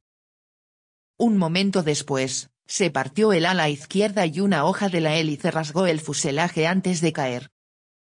Sin alas ni cola, el avión se dirigió hacia una montaña, pero aterrizó sobre su vientre en un profundo valle y se deslizó por la superficie inclinada y cubierta de nieve.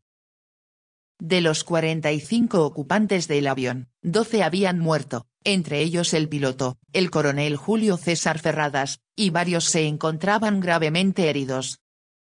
Nando Parrado yacía inconsciente, su madre, Eugenia, había muerto, y su hermana, Susana, deliraba y presentaba una herida en la frente de la que no dejaba de manar sangre. Roberto Canessa y Gustavo Cervino, 2 jóvenes estudiantes de medicina, les atendieron como pudieron. Enrique Platero tenía un tubo de acero clavado en el estómago. Cervino le distrajo y le arrancó el tubo, que se llevó consigo al menos 10 centímetros de intestino. A Rafael Echevarren, que tenía desgarrada la pantorrilla y el hueso al descubierto, le colocó el músculo en su sitio y le envolvió la pierna en una camisa. Arturo Nogueira también tenía una fractura abierta en la pierna. El copiloto, Dante Héctor Lagurara, estaba atrapado entre el asiento y el panel de instrumentos. A pesar de los esfuerzos de Canessa y Cervino, no consiguieron liberarlo. Lagurara les pidió a los chicos que le entregaran un revólver que llevaba en la cartera, pero esta no se veía por ninguna parte. De todas formas, la educación católica de los chicos era incompatible con la ayuda al suicidio. Conectaron la radio siguiendo sus instrucciones, pero no funcionaba. Cuando empezó a oscurecer, los 33 supervivientes se dispusieron a pasar la primera noche dentro del avión. El copiloto murió al día siguiente. También lo hicieron otras 4 personas más, incluyendo a la señora Mariani, que viajaba a Santiago para asistir a la boda de su hija. Los supervivientes se encontraban en un lugar desolado y casi inaccesible, a 3.500 metros sobre el nivel del mar, con temperaturas bajo cero, rodeados de nieve por todas partes, sin ropa de abrigo y prácticamente sin alimentos.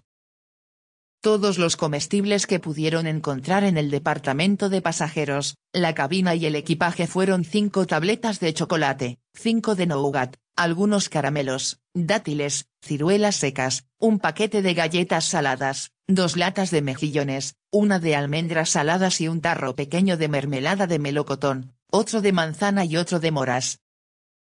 Además, contaban con varias botellas de vino, una botella y un frasco de whisky, una de crema de menta y otra de licor de cerezas. Realmente no era mucho para 28 personas. Aquel día, Marcelo Pérez se encargó de racionar la comida, les dio a cada uno de sus compañeros una onza de chocolate acompañada de un tubo de desodorante lleno de vino. El agua también era un problema, era difícil fundir la cantidad necesaria, y si la comían se les helaba la boca. Fito Strauch ideó un método para obtener suficiente cantidad de agua, tomó una chapa cuadrada de aluminio que era parte de uno de los respaldos del avión, le dobló los lados hacia arriba hasta formar una bandeja combada y en el centro le hizo un pequeño agujero. La llenó de nieve y la puso al sol.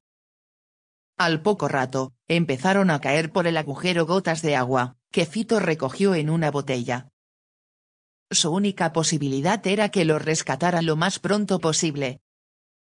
Aunque no sabían utilizar la radio, sí podían escucharla. Así supieron que los estaban buscando. El 15 de octubre les sobrevolaron 3 aviones. Uno de ellos movió las alas lateralmente, como si quisiera darles a entender que los había visto, pero, en realidad, como el aparato era blanco y estaba medio enterrado en la nieve, resultaba muy difícil de ver desde el aire. Ese mismo día, Nando Parrado recuperó la conciencia e inmediatamente comenzó a cuidar a su hermana, que se encontraba en estado crítico. Deliraba y tenía los pies congelados. Nando le daba masajes y dormía abrazado a ella. Pero todo fue inútil, y durante la noche del 8º día, Susana murió en sus brazos. El 22 de octubre encontraron una radio de transistores entre 2 asientos del avión, pero no oyeron ninguna noticia sobre su búsqueda. Para ese día, ya se estaban agotando los escasos alimentos. La ración diaria de 1 onza de chocolate, un trago de vino y una cucharadita de mermelada o marisco en conserva no era suficiente para unos jóvenes de constitución atlética, que cada día se sentían más débiles y deprimidos. A pesar de todo, los más fuertes la compartían con los más débiles, y los más saludables con los enfermos. La amistad, la solidaridad y el compañerismo fue lo que ayudó a subsistir día tras día a los supervivientes. Por primera vez se empezó a considerar comer la carne de los compañeros muertos, que se hallaban en la nieve, fuera del avión. Roberto Canessa, de firmes convicciones religiosas, les dijo que las almas habían abandonado los cuerpos y que estaban con Dios. Sus cuerpos ya no eran más que carne, y ellos tenían la obligación moral de permanecer vivos a toda costa, tanto por ellos como por sus familiares. Gustavo Cervino dijo que si él moría, quería que usaran su cuerpo sin vacilar. Canessa se acercó a uno de los cuerpos, descubrió la piel y cortó la carne con un pedazo de cristal roto. La puso a descongelar en el techo del avión e invitó a sus compañeros a salir y comerla. Nadie se movió. Canessa salió, tomó un pedazo de la carne, se lo metió en la boca y lo tragó. Poco después, otro grupo de chicos siguió su ejemplo. Al día siguiente, se enteraron por la radio de que se había suspendido su búsqueda en vista de los resultados negativos obtenidos. Ahora solo podrían salir de allí por sus propios medios. Interpretando a duras penas las cartas de navegación que encontraron en la cabina de los pilotos, supieron que las ciudades de Chile no podían estar muy lejos, hacia el oeste. El problema era que el camino estaba bloqueado por gigantescas montañas, y que el valle donde se encontraban atrapados descendía hacia el este, hacia el centro de la cordillera. 1 hora después de oír la noticia, Gustavo Cervino, Numa Turcati y Daniel Mas Pons, los más fuertes, decidieron emprender la subida de la montaña. Tras pasar allí una interminable noche, mojados, exhaustos y ateridos, encontraron los cuerpos de sus compañeros que habían salido despedidos del avión, pero fueron incapaces de cruzar las montañas y debieron regresar. Una expedición de tan solo un día había podido con los muchachos más fuertes. Durante los siguientes días estuvieron alimentándose de la carne de los muertos, que empezaron a asar. José Pedro Algorta lo comparó a la Sagrada Comunión. Sus amigos les entregaban sus cuerpos para darles la vida física, al igual que Cristo entregó su cuerpo para darles la vida espiritual. Comieron también sus hígados, sus riñones y sus intestinos. Las capas de grasa se dejaban al sol hasta que se formaba una corteza, rica en energía, que también era comida. Solo despreciaban los pulmones, la piel y los órganos genitales. Se organizaron en equipos que cortaban, cocinaban, derretían la nieve, limpiaban el interior del avión y cuidaban a los enfermos. Volvió a reinar el optimismo. Sin embargo, el 29 de octubre una nueva desgracia se abatió sobre los supervivientes. Una avalancha de nieve sepultó el avión y mató a 8 de ellos. Quedaban 19. Nando Parrado expuso su firme deseo de salir de allí antes de que todos murieran. Decidieron formar un equipo con los más fuertes. Los elegidos fueron Nando Parrado, Roberto Canessa y Antonio Vicintín. Se les aumentó la ración de carne, ocuparon los mejores sitios para dormir y fueron relevados de las tareas diarias para que se encontraran en las mejores condiciones físicas para emprender el camino hacia Chile. El día 15 salieron hacia el oeste como entrenamiento para la expedición definitiva, pero a las 3 horas debieron volver debido a las condiciones climáticas. Ese mismo día falleció Arturo Nogueira. Quedaban 18 supervivientes. El día 17, el cielo estaba azul y despejado, y los expedicionarios volvieron a intentarlo. En esta ocasión localizaron la cola del avión y numerosas maletas esparcidas a su alrededor, donde encontraron ropa, algo de comida y cigarrillos. Pasaron la noche allí y al día siguiente emprendieron de nuevo la marcha. Sin embargo, la segunda noche tuvieron que dormir a la intemperie, y las temperaturas descendieron tanto que comenzaron a congelarse. Las ropas y las mantas no eran suficientes para resguardarse del frío. Por la mañana decidieron volver a la cola y buscar las baterías para intentar hacer funcionar la radio del avión. Pero las baterías pesaban demasiado. Acordaron que sería más fácil desconectar la radio de la cabina y llevarla hasta la cola.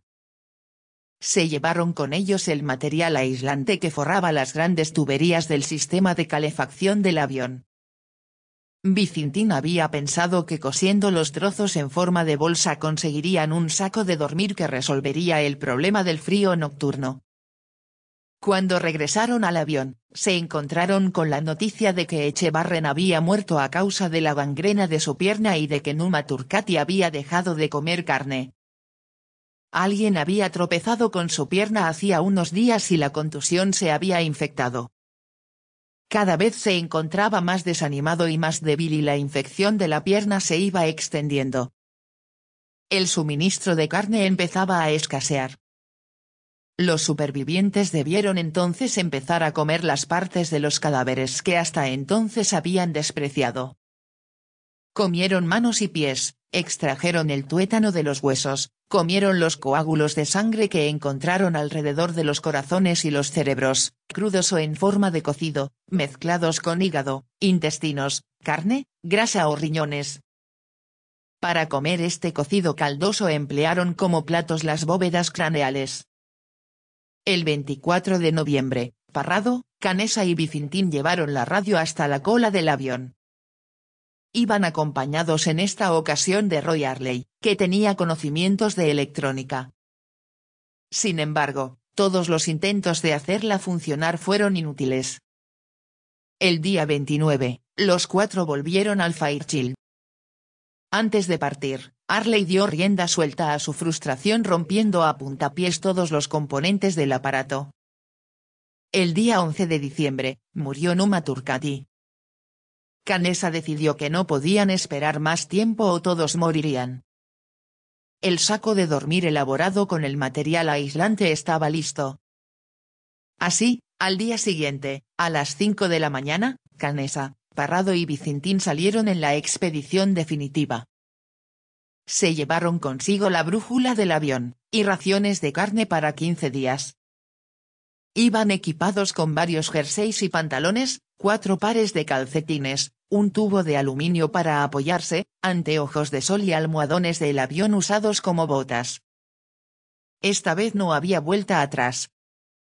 El saco de dormir fue un éxito y, sin duda, un factor clave en su historia.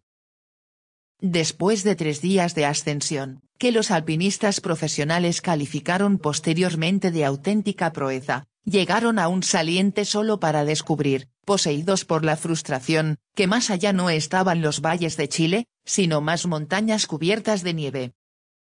Sin embargo, mirando hacia abajo, Canessa descubrió una línea despejada de nieve que parecía ser una carretera. Estaba decidido a no volver al avión, pero frente a ellos se alzaba una pared de nieve casi vertical. empujado por la fuerza de la desesperación, siguió la ascensión en solitario, haciendo escalones para agarrarse con las manos y apoyar los pies. Si resbalaba, rodaría cientos de metros. Finalmente, consiguió alcanzar la cumbre. A la izquierda, divisó dos montañas sin nieve. Llamó a Canessa, que subió siguiendo sus huellas.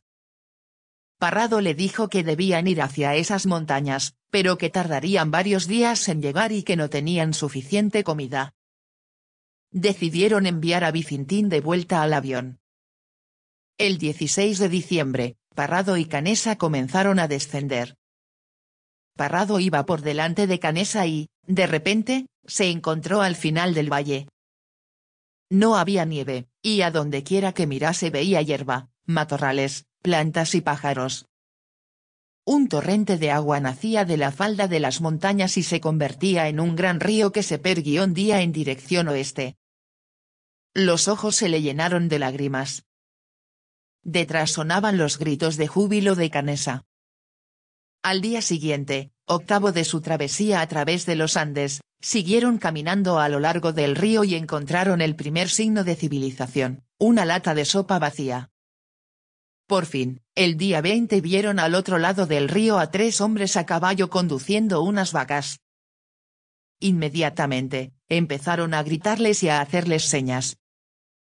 Uno de los jinetes les gritó desde la otra orilla, aunque sobre el ruido del río, la única palabra que pudieron entender fue mañana. Luego desaparecieron. Al día siguiente, a las 6 de la mañana, los hombres volvieron. Uno de ellos les indicó que caminaran hasta un lugar donde el río se estrechaba. Desde allí, les lanzó un mensaje envuelto en una piedra, donde les preguntaba qué deseaban. Parrado, a su vez, escribió el siguiente mensaje y se lo lanzó de vuelta: vengo de un avión que cayó en las montañas. Soy uruguayo. Hace 10 días que estamos caminando. Tengo a un amigo herido arriba. En el avión quedan 14 personas heridas. Tenemos que salir rápido de aquí y no sabemos cómo. No tenemos comida. Estamos débiles. ¿Cuándo nos van a buscar aquí arriba? Por favor. No podemos ni caminar. ¿Dónde estamos? El campesino le lanzó un pedazo de pan. Parrado volvió junto a Canessa y se lo enseñó. Estamos salvados, le dijo. 2 o 3 horas más tarde vieron a otro jinete, pero esta vez en su orilla. Se acercó a ellos y les dijo que su nombre era Armando Serna, y que el campesino había salido a caballo hacia Puente Negro para informar a los carabineros. El 21 de diciembre, los 14 supervivientes del Fairchild vieron 3 helicópteros sobrevolando las montañas. El que iba en cabeza descendió sobre ellos. Dentro de él, Nando Parrado les saludaba con la mano. Este día los helicópteros rescataron a 6. Dejaron comida para el resto, 3 sandinistas y un asistente sanitario. Sobre las 10 de la mañana del día siguiente, los helicópteros volvieron. Horas después, no quedaba ya nadie alrededor de los restos del avión. Habían pasado 72 días desde el accidente. Los supervivientes, después de recibir el alta médica, fueron alojados en el lujoso Hotel Sheraton de Santiago de Chile. Fueron tratados y admirados como héroes que habían derrotado a los temibles Andes, que se extienden majestuosamente a lo largo de todo Chile. Sin embargo, la noticia de cómo habían conseguido sobrevivir, filtrada por los andinistas, fue publicada en un periódico peruano, e inmediatamente fue reproducida en los periódicos de Argentina, Chile y Brasil. Los periodistas chilenos empezaron a acosarlos, pero los muchachos negaron el canibalismo. Finalmente, en el periódico El Mercurio, de Santiago, salió publicada en primera página la fotografía de una pierna humana medio devorada junto al avión, tomada también por uno de los andinistas. Comenzó a sugerirse que los más fuertes habían matado a los más débiles para comerlos, y que la avalancha nunca había existido. un periódico chileno publicó la historia bajo el titular, "Que Dios les perdone". Asqueados de las mordaces preguntas de los periodistas, los muchachos decidieron dar una rueda de prensa cuando volvieran a Montevideo. La conferencia tuvo lugar el 28 de diciembre en el Salón de Actos del Colegio Estella Maris, lleno de periodistas de todo el mundo, cámaras de televisión, familiares y amigos de los supervivientes y de las víctimas. Los supervivientes fueron uno a uno relatando su odisea, hasta que le llegó el turno a Pancho Delgado, cuando llegó el momento en que no nos quedaron más alimentos, o cosa parecida. Pensamos que si Jesús en su última cena compartió su carne y su sangre con los apóstoles, fue como la señal de que deberíamos hacer lo mismo, tomar la carne y la sangre como una comunión íntima entre nosotros. Eso fue lo que nos ayudó a sobrevivir, y ahora no queremos que esto, que para nosotros fue algo íntimo, sea mirado o tocado, o cualquier cosa como esa. En un país extranjero tratamos de explicar la cuestión de una forma tan espiritual como nos fue posible, y ahora se lo decimos a ustedes, nuestros compatriotas, tal como sucedió. Todos los asistentes quedaron profundamente conmovidos. Cuando se preguntó a los periodistas si deseaban formular alguna pregunta a los supervivientes, estos declinaron la invitación. A continuación, todos los presentes gritaron un espontáneo bravo. El lugar donde se estrelló el avión se conoce hoy como el Valle de las Lágrimas. Todo sigue casi intacto. Solo una pequeña cruz de hierro se levanta sobre un improvisado altar de piedras. Debajo están enterradas algunas de las víctimas. Nando Parrado recordaba así su experiencia en su libro Milagro en los Andes, 2006, un grupo de supervivientes fuera del Fairchild. Cuando el cerebro percibe el inicio de la inanición, cuando se da cuenta de que el cuerpo ha empezado a descomponer sus propios tejidos para usarlos como combustible, libera adrenalina en señal de alarma de un modo tan violento e intenso como el impulso que lleva a un animal acorralado a huir del depredador que le ataca. Supongo que hay ciertas líneas que la mente cruza muy lentamente. Cuando mi mente cruzó finalmente esta, lo hizo con un impulso tan primitivo que me dejó anonadado. No me sentí culpable ni avergonzado. Hacía lo correcto para poder sobrevivir. Entendía la magnitud del tabú que acabábamos de romper, pero si sentía un intenso resentimiento era solo porque el destino nos había obligado a elegir entre este horror y el de una muerte segura. Ser o no ser. Comer o morir. Esta es la cuestión. Página 72.